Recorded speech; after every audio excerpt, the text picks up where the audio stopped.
Here's a quick little walk around of that truck. I know you want some pictures, but I figured video would be a little better.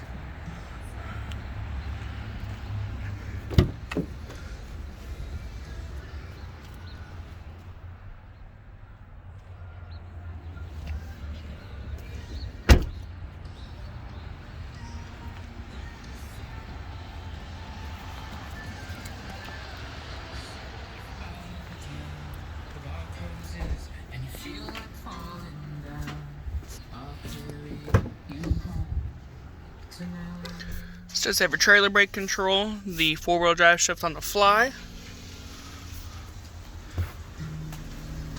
Let me know what you think.